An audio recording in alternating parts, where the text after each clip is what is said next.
அந்த மாதிரி எல்லா வேலையும் செய்யறவங்க ரஜோகுணத்துல இருக்கிறவங்க. ஒரு நாள் வேலை வந்து மதியத்துல இருந்து இரவு 8 மணி வரைக்கும் வேலை செய்யறாங்க.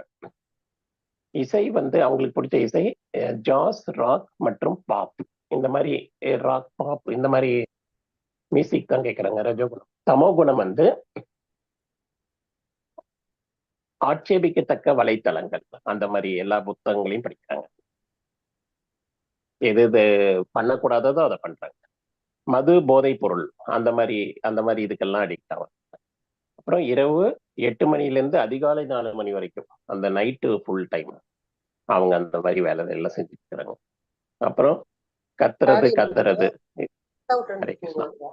கொஞ்சம் இது பண்ணிட்டு இருக்கேன்னு, அப்போ அட்லீஸ்ட் நீங்க கொஞ்சம் கத்துறத கம்மி பண்ணக்கூடாதா? இப்போ மாத்திரம் நீங்க கோஹோஸ்டா இருக்கீங்களா? ஓகே. ஸ்கிரீன் தெரியுதுங்களா? தெரியுது. ஹரே கிருஷ்ணா. தெரியுது. எனக்கு தெரியலையே. ஓ வரல, பழைய ஸ்கிரீன் தான். இப்போ பிரபு இப்ப தெரியுதா? ஃபுல் ஸ்கிரீன் மாத்திருக்கேன். தெரியுதா? வந்துருச்சு. Thank you bro. சோ இந்த சத்துவகுணத்துல இருக்கக்கூடியவங்க வந்து வேத ஞானங்களை கற்று தேர்ந்து மற்றவர்களுக்கும் எடுத்து சொல்லக்கூடியவங்களாக இருக்காங்க. பிராமணர்களுக்கு மெயினா வந்து இந்த சத்துவகுணம் இருக்கும் அப்படின்றத பாக்குறோம். ரஜோகுணம் வந்து சத்திரியர்களுக்கான குணம். சத்திரியர்களுக்கான குணம், அதாவது அந்த போரிடணும் அப்படின்ற பாவம் அது ரொம்ப முக்கியம் இல்லையா? ஏன்னா அவங்களுடைய வல்லமையை வந்து ஊர்ஜிதப்படுத்தணும் அப்படின்னாக்கா அந்த போர் குணம் வேண்டும். அது இல்லாம அவங்க வந்து வலிமை உள்ளவர்களாக இருக்கணும். தர்மத்தை நிலைநாட்டுறதுக்காக எந்த தூரம் வேணா போகணும். அந்த மாதிரியான போர்க்குணம், அந்த மாதிரியான இது இருந்தாதான் அவங்க வந்து சத்திரியராகவே இருக்க முடியும் அப்படின்றத பாக்குறோம். தமோகுணத்துல வந்து பாத்தீங்கன்னா மக்கள் பெரும்பாலும் வந்து அறியாமை, இப்ப வந்து பாத்தீங்கன்னா மனநிலைக்கு மாறி இருக்கவங்கள கூட சொல்லலாம். இல்ல என்னோடது அந்த திருதராஷ்டிரர் எப்படி வந்து தன்னுடைய மகன் செய்யறது எல்லாம் கரெக்ட்னு நினைச்சிட்டு இருக்காரு இல்லையா? அது கூட தமோ குணம் தான். ஏன்னா நான் தான் அனுபவிக்கணும் அந்த அரசாணையே நினைச்சாரு, அவரால் முடியல. அப்ப அவரோட பையன் அடுத்து வர, அப்போ துரியோதனன் பண்றது அதர்மம் அப்படின்னு தெரிஞ்சுமே வந்து அவர் என்ன பண்றாரு, அதுக்கு அனுமதி கொடுக்குறாரு. சோ அது வந்து பாத்தீங்கன்னா அது ஏன் அப்படின்னாக்கா அந்த அகங்காரம், மமகாரம், நான் அப்படின்ற அந்த ஒரு பாவம் இருந்தனால அவர் வந்து பாத்தீங்கன்னா அந்த தமோகுணத்தோட இது அப்படின்றத நம்ம பார்க்கலாம். சோ இதெல்லாம் எக்ஸாம்பிள் நம்ம ஜஸ்ட் பார்க்கலாம். சோ பரமாத்மாவுடைய ஆணைகளை பின்பற்றுவதில்லை, தன்னில் மிகவும் திருப்தியுற்று இருப்பதால் பரமாத்மாவின் ஆணைகளை பின்பற்றுவதில்லை. ரஜகுணத்தில் இருப்பவர்கள் அவரது ஆசைகள் கூக்குரல் இட்டு கொண்டிருப்பதால் பரமாத்மாவின் ஓசை அவருக்கு கேட்பதில்லை. நம்ம நினைச்சுக்கலாம் சத்துவகுணம் வந்து இருக்கிறதுலயே எல்லா குணமுமே வந்து இந்த பௌதிக லோகத்துல இருக்கிறதுனால நம்ம வந்து மாயையில மாட்டின்னு இருக்கோம். பக்தர்கள் வந்து பெரும்பாலும் இந்த சத்துவ குணத்துக்கு வந்தாதான் அட்லீஸ்ட் அதுக்கு மேல இருக்க அந்த சுத்த சத்துவ குணத்துக்கு முயற்சியாவது செய்ய முடியும். அதனால ஆஹ் இந்த சத்துவ குணத்தில் இருக்கக்கூடியவங்க வேத ஞானங்களை கற்று தேர்வதனால் தனக்குள்ளாரையே வந்து அவங்க இன்பத்தை அனுபவிக்கிறதுனால பகவானுடைய பரமாத்மாவை பற்றின புரிதல் அவங்களுக்கு இருக்கிறது கிடையாது. அருவவாதிகள் போல இருக்கிறது. ரஜகுணத்துல இருக்கவங்களுக்கு சொல்லவே வேண்டாம். ஏன்னா நான் இதை முடிச்சுட்டேன், அடுத்து என்னன்னு பௌதிகமான சிந்தனைகள் வந்து அதிகமாக இருக்கு.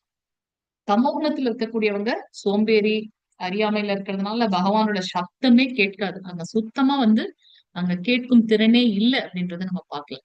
சோ இங்க ஃபர்ஸ்ட் இது வந்து பகவான் சொல்றார். ஸ்ரீ பகவானுவாச்ச பரம் பூய பிரவக்ஷ்யாமி ஞானானாம் ஞானமுத்தமம் யஜ்ஞாத்வா முனய சர்வே பராம் சித்திமிதோகதாம். சோ எல்லா ஞானங்களிலும் உயர்ந்ததான இந்த பரம ஞானத்தை நான் மீண்டும் உனக்கு கூறுகின்றேன். முன்னாடி பார்த்தோம் ரகசியமான அறிவு, மிக ரகசியமான அறிவு, மிக மிக ரகசியமான அறிவு, ராஜவித்யா, ராஜபோகியா அதெல்லாம் பார்த்தோம். இப்ப வந்து இந்த 3 குணத்தினாலதான் நம்ம கஷ்டப்பட்டுட்டு இருக்கோம் அப்படின்ற ஒரு தெளிவு நமக்கு கிடைச்சது அப்படின்னா, நம்ம அந்த துன்பத்தோட காரணம் என்னன்னு தெரிஞ்சுச்சுன்னா அப்புறம் நம்ம வந்து அந்த ரூட் காஸ் அனாலிசிஸ் எல்லாம் பண்ணிட்டு அதை விட்டுருவோம் இல்லையா? அதை எப்படி இது பண்றது, இதுதான் காரணம்னு தெரிஞ்சுச்சுன்னா அதை சரி பண்றது நம்ம பார்ப்போம். சோ இது அங்க சொல்றாரு, இதை அறிந்த முனிவர்கள் தெய்வீகமான பக்குவ நிலையை அடைந்துள்ளனர். இப்ப ஒருத்தவங்க வந்து நம்ம கிட்ட வந்து கோபமா வந்து பேசுறாங்க அப்படின்னா நம்ம அவங்கள வந்து என்ன பார்வையில பார்க்கணும்னா இவங்க எதற்காக இப்படி பேசுறாங்க, மேபி ஒரு இந்த இந்த குணங்கள்ல ஏதாவது ஒன்னா இருக்கும். சோ அப்ப நம்ம அட்லீஸ்ட் நம்மளாவது அந்த சத்துவ குணத்துல அதை கடந்து போயிடணும். இவன் இதுக்கு இப்படி பிஹேவ் பண்றாங்கன்னா இதுக்கு பின்னாடி வந்து இதுதான் காரணம், அந்த குணத்தால அவன் ஆட்கொள்ளப்பட்டிருக்கான். அதனால இப்படி பிஹேவ் பண்றோம் அப்படின்னு. இப்ப சடனா ஒருத்தவங்க கிட்ட போய் கேன்சர்னு நம்ம டயக்னோஸ் பண்ணியிருக்காங்கன்னு சொன்னோம்னு வச்சுக்காங்க, அவங்க எவ்வளவு தூரம் வருத்தப்பட்டு சில சமயம் ஈவன் நிறைய மெடிக்கல் ப்ரொஃபஷனல்ஸ் கூட வந்து இல்லீகலா அடிக்கிறது அந்த மாதிரி எல்லாம் கூட போயிருக்கு. ட்ரீட்மெண்ட் இது இல்ல அது இல்லைன்னு. அப்போ நம்ம அங்க என்ன புரிஞ்சுக்கிறோம் அப்படின்னா, அவங்களால சட்டுன்னு அதை ஏற்றுக்கொள்ள முடியல. என்னோடது நான் அப்படின்ற அந்த இதுல இருக்கிறதுனால சில விஷயங்களை அவங்களால ஏற்றுக்கொள்ள முடியல. அப்ப அட்லீஸ்ட் நம்ம என்ன பண்ணினோம், அதுக்கு ரியாக்ட் பண்ணாம அவங்கள பொறுமையா வந்து ஹேண்டில் பண்ண தெரிஞ்சுக்கணும். சோ அதனாலதான் மேனுவல் ஆஃப் லைஃப், பகவத்கீதைன்றது மேனுவல் ஆஃப் லைஃப். சோ இந்த ஞானத்தை தெரிந்து கொள்றதுனால நம்ம என்ன பண்றோம், ஒரு பக்குவமான நிலைக்கு போக முடிகின்றது. சோ என்னை போன்ற தெய்வீக இயற்கையை அடைய முடியும். பகவான் சொல்றார், இந்த ஞானத்துல நிலை பெறுவதால் என்னை போன்ற தெய்வீக நிலையை அடைய முடியும். எப்படி புரிந்து கொள்றது? இந்த அட்லீஸ்ட் சத்துவ குணத்துக்கு வந்தாதான் அதுக்கு மேற்பட்டு இருக்கக்கூடிய சுத்த சத்துவ குணத்தை பற்றி நம்ம புரிஞ்சுக்க முடியும். ஏன்னா பகவான் நிர்குணர், அவருக்கு வந்து குணம்னு எதுவுமே கிடையாது. அவர் சுத்த சத்துவ குணத்தில் இருக்கின்றார் அப்படின்றத புரிஞ்சுக்கலாம். சோ இவ்வாறு நிலை பெற்ற பின் அவன் படைப்பின் போது பிறப்பதோ பிரளயத்தின் போது தொல்லையுறுவதோ இல்லை. ஏன்னா இது அனைத்துமே வந்து நிலையற்ற ஒரு தன்மை அப்படின்ற ஒரு நிலைக்கு நம்ம வந்துட்டோம் அப்படின்னா நம்ம அதுல வந்து கஷ்டப்பட போறதே கிடையாது. சோ அந்த மாதிரி அவங்க உயர்ந்த நிலையில இருக்காங்க. கிருஷ்ணர் தூய ஞானத்தின் மகிமை என்னன்னு சொல்றார்? பரம் ஞானம், முக்தி அளிக்கக்கூடியது, தெய்வீகமான பக்குவ நிலையை அடைய முடியும், நித்தியமான ஒன்று அப்படின்றத சொல்றார். சோ இந்த முக்குணங்களால கலங்கப்படாம ஒரு குணம் இருக்கு. இந்த குணம் தான் வந்து சுத்த சத்துவ குணம் அப்படின்றத நம்ம பார்க்கணும். சோ அப்படி அந்த சுத்த சத்துவ குணத்துல ஒருவன் நிலை பெற்று விட்டான் என்றால் இன்ப துன்பம் சம துக்க சுக்க அப்படின்னு பார்க்கணும். சோ அவங்க எல்லாத்தையும் வந்து சரிசமமா பாக்குறாங்க. பிரம்மன் எனப்படும் இந்த மொத்த ஜட வஸ்துக்களும் ஒரு கருவறை ஆகும். அந்த பிரம்மனை கருவுறச் செய்து அனைத்து ஜீவாத்மாக்களின் பிறப்பினையும் நானே சாத்தியமாக்கின்றேன். சோ பகவான் வந்து தன்னுடைய கடைக்கன் பார்வையினால இந்த பிரபஞ்சத்தையே சிருஷ்டி பண்றார். எல்லா திங்ஸும் இருக்கு, அதுல இவருடைய பார்வை செலுத்துறதுனால அது உயிரூட்டப்படுகின்றது, கருவூட்டப்படுகின்றது அப்படின்னு நம்ம பாக்குறோம். இதை எப்படி புரிஞ்சுக்கிறது? இப்போ மளிகை கடைக்கார வச்சிருக்காங்கன்னு வச்சுக்கோங்களேன். இப்பெல்லாம் ஜஸ்ட் ஷட்டர் திறந்துட்டு எடுத்துடுறாங்க. முன்னெல்லாம் வந்து பாத்தீங்கன்னா உள்ள இருந்து வெளியில கொண்டு வைப்பாங்க. அந்த நைட் அதெல்லாம் முடிஞ்சிச்சுன்னா திருப்பி அந்தந்த திங்ஸ கொண்டு போய் அந்தந்த இடத்துல வச்சிருவாங்க. ஏன்னா என்னுடைய தந்தை வந்து ஒரு மளிகை கடை வியாபாரி தான். நான் நிறைய நாள் அப்பா கூட வந்து ஹெல்ப் பண்ணிருக்கேன். அப்ப வந்து பாத்தீங்கன்னா அதுவும் இந்த ஃபெஸ்டிவல் டைம்ல வந்து பாத்தீங்கன்னா நைட் ரொம்ப நேரம் ஆகும். சோ காலையில அவங்க என்ன பண்ணுவாங்க, எல்லா திங்ஸையும் கொண்டு வந்து அந்த கடை கரெக்டா அந்த மூட்டை அதெல்லாம் வந்து அழகா அடிக்கிடுவாங்க. நைட் ஆயிடுச்சுனாக்கா அந்த திருப்பி எல்லாத்தையும் கொண்டு போய் வச்சுட்டு அந்த கற்பூரம் எல்லாம் பண்ணி அந்த இதெல்லாம் க்ளோஸ் பண்ணிட்டு போவாங்க. அது போல இந்த பிரபஞ்சம் வந்து உருவாக்கப்படும் போது இந்த நீங்க ஸ்ரீமத் பாகவதம் படிக்கும்போது ரொம்ப இன்னும் தெளிவான புரிதல் உங்களுக்கு இருக்கும். அந்த மகத் தத்துவத்துல இருந்து அங்கதான் வந்து அந்த மூலப்பொருள் இருக்கு. அதுல பிரம்மதேவர் மந்திரங்களை உச்சாடனம் செய்து ஒரு பொருளாக சிருஷ்டி பண்றார். அப்ப அந்த பிரளய காலத்துல என்ன பண்ணுது, அது அதோட இடத்துக்கு வந்து போயிடும். ஆனா இந்த இந்த சுத்த சத்துவ குணத்துல இருக்கக்கூடியவங்க வந்து பாத்தீங்கன்னா இந்த ஞானம் இருக்கிறதுனால அவங்க எந்த ஒரு விஷயத்திலும் என்ன சொல்றது, ஆசிலேட் ஆக மாட்டாங்க, நிலையாக இருக்காங்க அப்படின்றத இங்க பாக்கலாம். அது இல்லாம இங்க பகவான் என்ன சொல்றார், இந்த எல்லாம் இருக்கு என்னுடைய பார்வை மூலமாக நான் எல்லா ஜீவாத்மாக்களையும், அதனாலதான் அவர் வந்து பீஜ அப்படின்னு சொல்லப்படுறார். அவரே வந்து தந்தை பரமபிதா அப்படின்னு. சோ எல்லா உயிரினங்களும் இவ்வுலகில் பிறப்பினால் சாத்தியமாக்கப்படுகின்றன. மேலும் நானே விதை அளிக்கும் தந்தை அப்படின்னு சொல்றாரு. பீஜ பிரதா அப்படிங்கிறார். சோ அதையும் நீ புரிந்து கொள்ள வேண்டும். 84 லட்சம் உயிரினங்கள் இருக்கு. நேற்று கிளாஸ்ல கூட ஒரு பிரபு சொன்னார், நான் வந்துட்டு அதுல மனுஷ உயிரினமே மட்டும் 4 லட்சம். நம்ம எத்தனாவது லட்சத்துல வந்து மனுஷனா வந்திருக்கோம் இப்பன்னு நமக்கு தெரியல இல்லையா? சோ இந்த பிரிவுல இப்ப இந்த ஞானம் கிடைச்ச எல்லாத்தையும் விட்டுட்டு பகவானுடைய அந்த பக்தி தொண்டுல நம்ம வந்து ஸ்ரத்தையா இருக்கணும். இது எப்படி சாத்தியம் அப்படின்னா நம்ம மனசு வைக்கணும், அவ்வளவுதான். மற்றதெல்லாம் வந்து எப்போ நம்ம வந்து பிரயத்தனம் பண்றோமோ அந்த முயற்சி வந்து கண்டிப்பாக கைகூடும் அப்படின்றத நம்ம பார்க்கலாம். சோ அனைத்து ஜீவராசிகளுடைய தந்தை பரமபிதா வந்து பகவான். அந்த இயற்கை தான் வந்து அன்னை. ஏன்னா அந்த பிரபஞ்சத்துல அவர் வந்து பார்வைப்படுத்துறார். சோ அந்த இயற்கை வந்து அன்னையாகவும் பகவான் வந்து தந்தையாகவும் கருதப்படுகின்றார் அப்படின்றத நம்ம பார்க்கலாம். சோ இந்த ஜட இயற்கை சத்வகுணம், ரஜகுணம், தமோகுணம் ஆகிய 3 குணங்களால் ஆனது.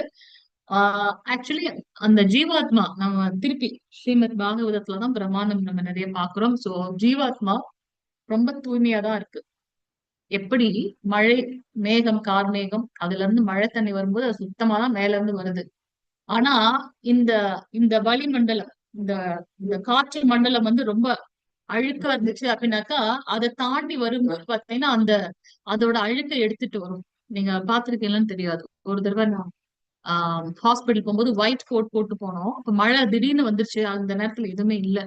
அதுக்கப்புறம் அந்த ஆபீஸ் அந்த இதுக்கு போக வேண்டிய இடத்துக்கு போய் திரும்பி அந்த இது பார்த்தா ஒயிட் கோட் ஃபுல்லா பழுப்பு கலர்ல மாறிடுச்சு. அப்பதான் புரியுது எவ்வளவு தூரம் அந்த அந்த டஸ்ட் இருக்குன்ட்டு. சோ அந்த மழை மேகங்கள் வந்து பாத்தீங்கன்னா தூய்மையா தான் இருக்கு. அந்த அந்த நீர் மழை துளி. ஆனா அது எந்த தாண்டி வருதோ அதுக்கு ஏற்றாறு போல அதோட சுபாவம் இருக்கு அப்படின்னு பாக்குறோம். அது போல நீர்நிலைகள்ல கூட களிமண்ல வந்து ஒரு நதி ஓடுது அப்படின்னா அந்த பழுப்பு நிறத்தை எடுத்துட்டு போகும். அப்ப ஒரு தூய ஆற்று நதியில போகுது அப்படின்னாக்கா அது ரொம்ப தூய்மையான இது, அந்த இதை பார்க்க முடியும். கடல்ல போகுது அப்படின்னாக்கா அந்த நீல வண்ணத்தை நம்ம பார்க்கணும். சோ அது போல ஜீவாத்மா வந்து உண்மையாலுமே தூய்மையான ஒன்று. ஆனா எப்ப அது முக்குணங்களால தொடர்பு கொள்ளுதோ அப்ப அது வந்து பாத்தீங்கன்னா அதற்கு ஏற்ற இந்த ஜட இயற்கைக்கு வரும்போது இந்த 3 குணங்களை எடுக்குது அப்படின்றத பாக்குறோம்.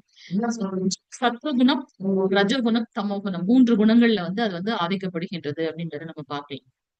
சோ அது எப்படி நம்ம வந்து குணங்கள்ல இருக்கோமோ அதுக்கு ஏற்றாறு போல நம்ம நம்ம வந்து பிஹேவ் பண்றோம் அப்படின்னு நம்ம நினைச்சிட்டு இருக்கோம். நான் வந்து ரொம்ப இதுக்காக நம்ம இண்டிபெண்டன்ஸ் டே செலிப்ரேட் பண்றோம். அதுக்கப்புறம் வந்து நம்ம ரொம்ப சுதந்திரமானவங்க நினைச்சிட்டு இருக்கோம். ஆனா அது உண்மையான சுதந்திரம் கிடையாது. அவரை போலவே பகவானை போலவே நானும் அனுபவிக்கணும்னு நினைச்சதுனால பகவான் நமக்கு பௌதீகமா ஒரு சின்ன ஒரு இதை கொடுத்திருக்காரு. சோ இதுல இந்த ஒரு உலகத்தை கொடுத்திருக்காரு. இது நம்மளுடைய நித்தியமான இடம் இல்ல. அதனால இங்க அகப்பட்டு இருக்க எல்லாருமே சிறை தண்டனைவாதிகள் தான், கைதிகள் தான்.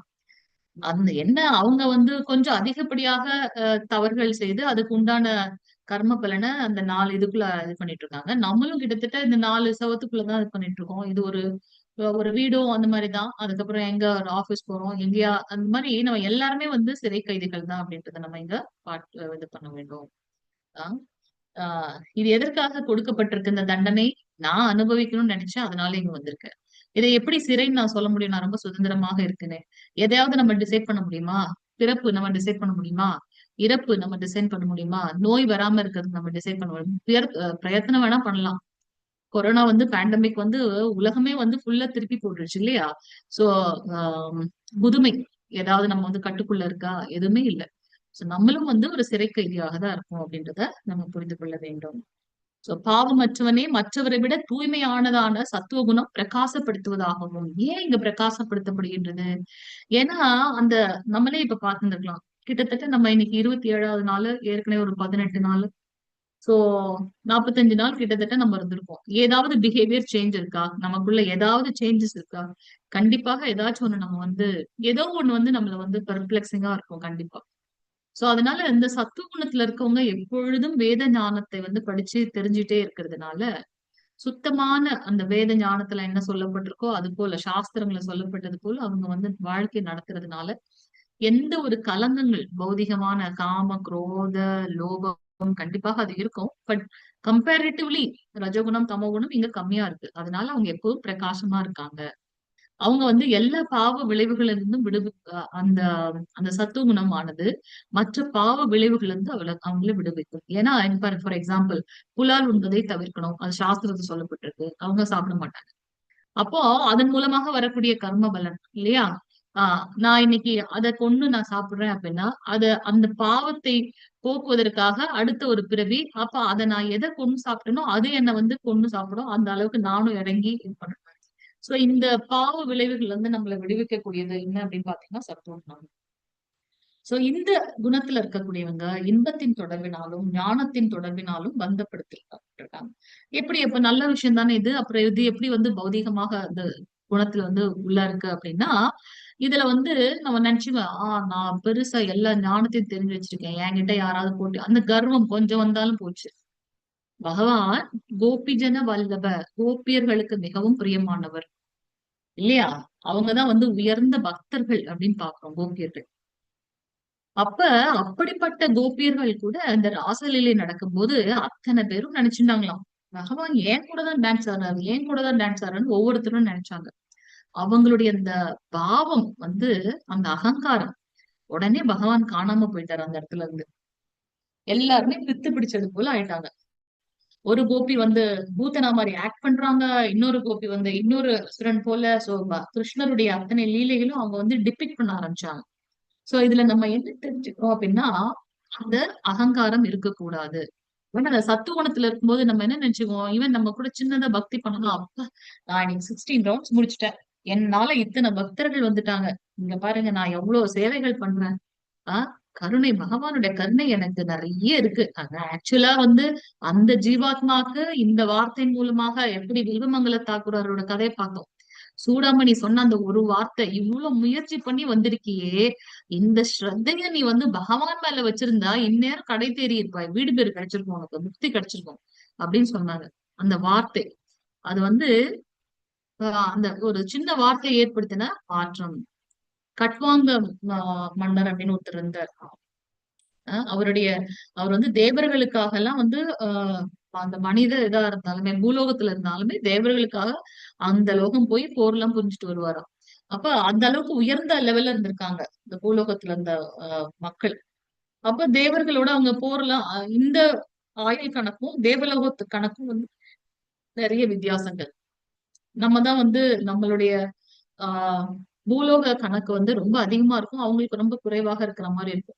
சோ அவர் வந்து தேவர்களுக்காக அசுரர்களை வென்று விட்டு மீண்டும் வரும்போது பாத்தீங்கன்னா அந்த பூலோகத்துல அவங்களுக்கு உண்டான ஆட்கள் யாருமே இல்ல.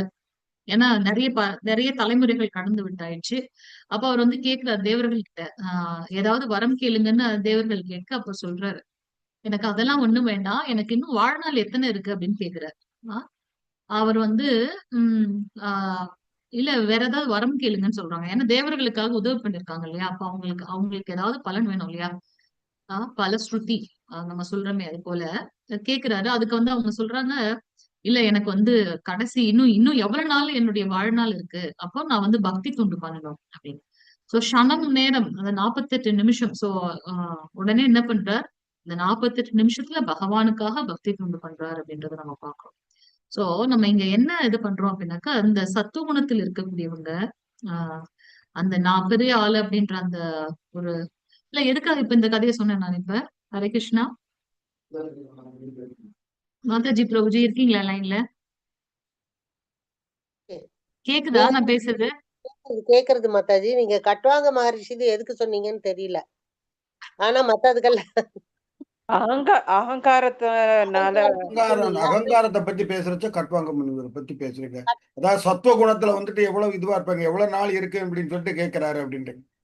அவருக்கு கீழே வந்த உடனே அந்த ரிப்பனிங் மாதிரி ஆயிடுத்து, இன்னும் எத்தனை நாள் எனக்கு லைஃப் இருக்குன்னு கேட்கிறாருன்னு சொல்லி ஆரம்பிச்சேங்க. ஆமா அந்த கோபியர்கள் அதான் அந்த கோபியர்கள் கிட்ட கூட அவ்வளவு உயர்ந்த பக்தர்கள். ஆனா அவங்க கிட்ட கூட பகவான் அந்த அகங்காரம் கொஞ்சமா இருந்தாலும் அவங்க வந்து மீண்டும் அவங்க திருப்பி அந்த நம்ம அகங்காரம் பண்ணிட்டோமே அப்படின்னுட்டு அவங்க என்ன பண்றாங்க, பகவான் கிட்ட ரொம்ப பிரார்த்தனை பண்றாங்க. அப்ப திருப்பி அவர் வராரு அப்படின்றத நம்ம பார்க்கலாம். சோ இந்த சத்துவகுணத்துல நிலை பெற்று இருக்கக்கூடியவர்கள், இந்த நான் ஒரு பெரிய நான் பெருசா சாதிச்சுட்டேன் அப்படின்ற பாவம் எப்ப வருதோ அப்ப அவங்களுக்கு வந்து ஆஹ் என்ன திருப்பி இந்த பிறப்பு இறப்பு சுழற்சியில வந்து அவங்க மாட்டிக்கிறாங்க. பாருங்க நம்மளுடைய கீத மகாத்மியம், நீங்க அந்த பத்ம புராணத்தோட கதைகள் பாத்தீங்க அப்படின்னா எல்லா இதுலயுமே மேக்சிமம் வந்து அவங்க ஏற்கனவே பிராமணர்களாக இருந்தது. சோ பிராமணர்கள் என்ன குணத்துல இருக்காங்க, சத்துவ குணத்துல இருக்காங்க. சோ அப்படி சத்துவ குணத்துல இருந்தாலுமே கூட அப்ப ரொம்ப உயர்ந்த செயல் தானே பண்றாங்க. அப்புறம் ஏன் அடுத்தடுத்த பிறவில அவங்க கலங்கங்கள் பண்ணி, ஒரு பிறவில வந்து எருதா வருவாங்க, காலமாடா இருப்பாரு, இன்னொரு பிறவில இன்னொரு விஷயம். சோ அந்த மகாத்மியம் படிச்சு பாத்தீங்கன்னா உங்களுக்கு தெரியும். சோ சத்துவ குணம் கூட உயர்ந்தது இல்ல ஜடலோகத்துல, அதுவும் இந்த பௌதீக லோகத்துல வந்து உட்பட்டது அப்படின்றத நம்ம பார்க்கலாம். ஏன் நம்ம சத்துவ குணத்துக்கு நம்ம வர ட்ரை பண்றோம் அப்படின்னா, அப்பதான் அதுல இருந்து நம்ம அடுத்ததை புரிஞ்சுக்க முடியும். அந்த லெவலுக்கு வந்தாதான் நம்ம அதை விட உயர்ந்த ஒன்றை வந்து நம்மளால புரிஞ்சுக்க முடியும் இல்லையா. இப்ப திடீர்னு ஃபர்ஸ்ட் ஸ்டாண்டர்ட் குழந்தைக்கு 10th ஸ்டாண்டர்ட் போர்ஷன் கொடுத்தா நம்மளால புரியும், அந்த குழந்தையால முடியுமா? அப்ப அந்த குழந்தை கொஞ்சம் கொஞ்சமா முன்னேறி 9th ஸ்டாண்டர்ட் வரைக்கும் வந்தாதான் அதுக்கு அடுத்த சிலபஸ் என்னன்றதே புரியும். அது போல சத்துவ குணத்துல இருந்தாதான் அதுக்கு மேல இருக்க அந்த சுத்த சத்துவ குணத்தை நம்ம புரிஞ்சுக்க முடியும்.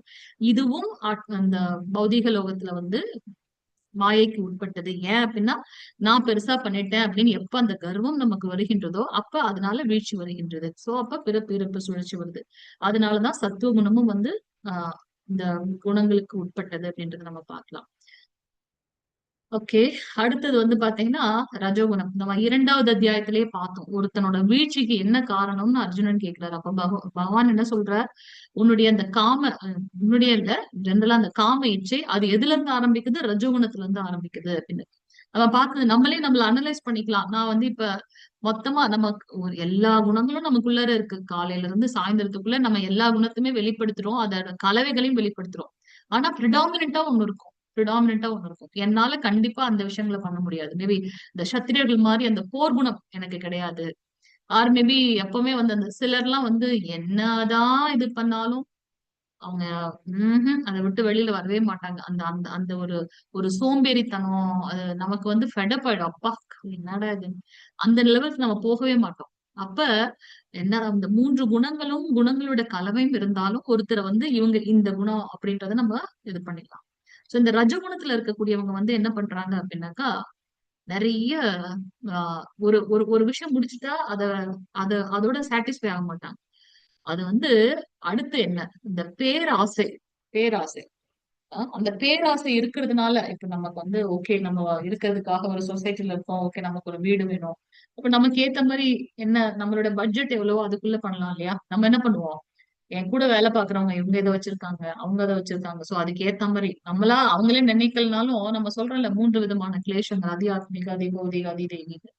நம்மளை தவிர்த்து அவங்க என்ன நினைப்பாங்க, இவங்க என்ன நினைப்பாங்கன்ட்டு அதுக்காக பெரிய பெரிய பட்ஜெட் அகலக்கால். அப்ப என்ன பண்றோம்? நம்ம தகுதிக்கு மீறி ஆசைகள் இருக்கிறதுனால அதுக்கு ஏற்ற மாதிரி நான் உழைப்பு போடணும். அதுவும் இந்த கலியுகத்துல இப்ப எல்லாமே பெஸ்டிசைட் ஃபுட். எங்கேயாச்சும் நம்ம ஹெல்தியான ஃபுட் சாப்பிடுறோமா? வாழ்க்கை முறைகள் வந்து மாறிடுச்சு. நைட்டு நிறைய நேரம் நம்ம வந்து உடல்ல வந்து வருத்திக்கிறோம். சோ இப்படி இருக்கும்போது இந்த மாதிரியான சுச்சுவேஷன்ல நம்ம வந்து அதுக்காக கடின உழைப்பு எடுக்கிறோம். அந்த கடின உழைப்பின் காரணத்தினால என்ன வருது? நோய் அதிகமாகி அதுல மீண்டும் நான் வந்து என்ன பண்றேன்? கஷ்டப்படுறேன். சோ நம்ம நினைச்சது ஒண்ணு. ஆனா அதுக்காக நான் முயற்சி பண்ணி அதை அடையிற சமயத்துல நான் இருக்க மாட்டேன். ரொம்ப கஷ்டப்பட்டு ஒரு வீடு வாங்கி நிறைய லேக்ஸ் கணக்குல இது பண்ணி அதுல இருந்து அனுபவிக்கும் போது நாங்க உயிரோட இருக்க போறதே இல்லை. யாரோ ஒருத்தவங்க வந்து இது பண்ணுவாங்க. சோ அதனால ரஜகுணத்துல இருக்கவங்களோட ஆசை வந்து தீராத ஒன்று. அது கட்டுப்படுத்த முடியாத எல்லையற்ற ஆசையாக இருக்கும். அது வந்து அவங்க பௌதிக பலனை எதிர்பார்த்துன்னு இருப்பாங்க. அந்த அந்த ஆசையினால அவங்க என்ன பண்றாங்க?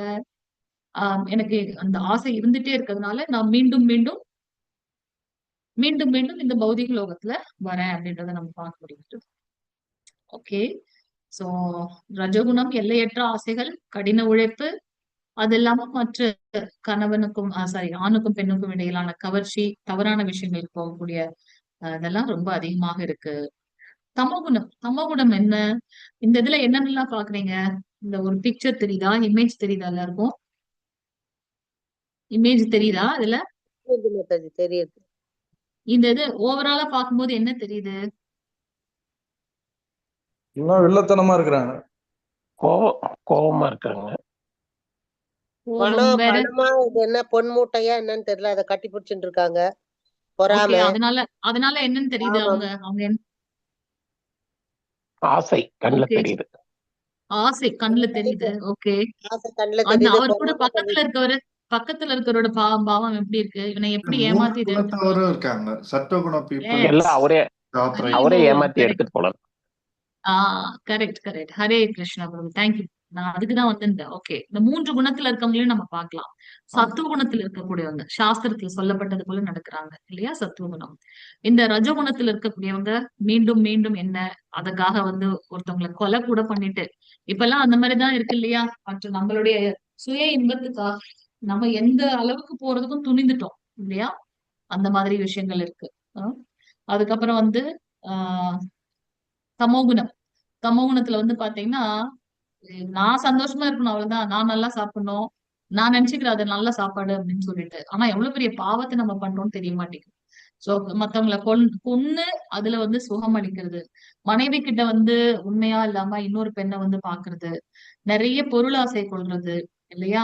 அடுத்தவங்களை கஷ்டப்படுத்துறது. பெண்களை தகாததுல இது பண்றது. இப்ப நியூஸ் பாக்குறதுக்கே ரொம்ப பயமா இருக்கு இப்பெல்லாம் இல்லையா? என்ன மாதிரியான உலகத்துல நம்ம மாட்டணும். சோ இந்த தமோகுணத்துல இருக்கக்கூடியவங்க என்ன பண்றாங்க அப்படின்னாக்கா அது முழுமையாக அறியாமை குணம். இருள் சேர்ந்த ஒன்று. நம்ம அதுல இருந்து வெளியில வராம அதையே சுத்தின்னு இருக்கோம். அதுலயே கட்டுண்ட ஆத்மாவை பந்தப்படுத்த முடியாது. எப்படி இருப்பாங்க அவங்க? பைத்தியக்காரத்தனம்.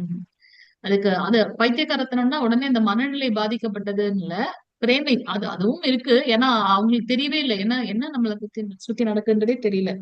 பிரேமை எக்ஸாம்பிள் திருதராஷ்டிரர் பார்த்துக்கலாம். தன்னுடைய மகனாகவே இருந்தாலும் அவர் தன்னுடைய மகனாக இருந்த காரணத்தினால் அவர் வந்து தர்மத்தை கூட எடுத்து சொல்லல. சோம்பல், தூக்கம் இதுலயே இருப்பாங்க. ஓகே, சோ இங்க இந்த பிக்சர் பாத்தீங்கன்னா உங்களுக்கு தெரியும். கவுச் பொட்டேட்டோ அப்படின்னு சொல்லுவோம் இல்லையா? எங்கேயும் அசையாம இந்த சோஃபால இருந்துட்டு டிவி பார்த்துட்டு அந்த 10 தலை ராவணன் இல்ல, இப்ப வந்து 1000 தலை ராவணன் வீட்டுல இருக்கு நம்ம எல்லார் வீட்லயும். ஒரு தடவை நம்ம அந்த டிவி மட்டும் இல்ல, இப்ப வந்து மொபைல் வந்துருச்சு. ஒரே ஒரு யூடியூப் ஷார்ட்ஸ் பார்க்க ஆரம்பிச்சோம்னா அது எவ்வளவு தூரம் போகுதுன்றதே நமக்கு தெரிய மாட்டேங்குது இல்லையா? சோ இந்த மாதிரியான குணங்கள் வந்து தமோ குணத்தோட இது இருக்கு அப்படின்றத நம்ம பார்க்கலாம். சோ டைம் ஆயிடுச்சுங்களா பிரபு? ஆமாம் பத்தி. ஓ, ஹரிபோல் 10:04 ஆயிடுச்சு. ஓகே, நாளைக்கு பார்க்கலாம். ஹரே கிருஷ்ணா. டைம் ஆனது எனக்கு தெரியல. ஹரே கிருஷ்ணா. வாஞ்ச கல்பதருப்யஸ்ய கிருபா சிந்துபேவச்ச பதிதானாம் பாவனேப்யோ வைஷ்ணவேப்யோ நமோ நமः. अनंत कोटि वैष्णव वृंद की जय. नामाचार्य श्रील हरिदास ठाकुर की जय। जगत गुरु श्रील प्रभुपाद की हरे कृष्णा। जय। राधे राधे। सर्वं नित्य श्री गौर राधाकृष्ण। नित्य गौर प्रेमानंदे हरि हरि बोल. हरे कृष्ण. हरि हरे हरि कृष्ण. बोल। हरे हरे हरे कृष्णा. बोल। हरे बोल। हरे ஹரே कृष्ण. கிருஷ்ணா மாதாஜி. தேங்க் யூ மதர்ஜி. Hare thank you Krishna. பிரபுஜி. राधे எல்லாருக்கும் ஹரே राधे। கிருஷ்ணா. உங்க திருப்பாத கமலங்கள்ல என்னுடைய பணிவான ஹரே தாழ்மையான நமஸ்காரங்கள். லேட் ஆயிடுச்சு இன்னைக்கு. நாளைக்கு நம்ம அந்த மாதிரி நடக்காம பாத்துக்கிறேன்னா. ஹரே கிருஷ்ணா. சாரி. ஹரே हरे கிருஷ்ணா. कृष्णा। राधे राधे। सर्वं श्री राधाकृष्ण अर्पणमस्तु। Hare Krishna Prabhu. Thank you Prabhu. Okay, wind up பண்ணிடலாம். ஹரே கிருஷ்ணா.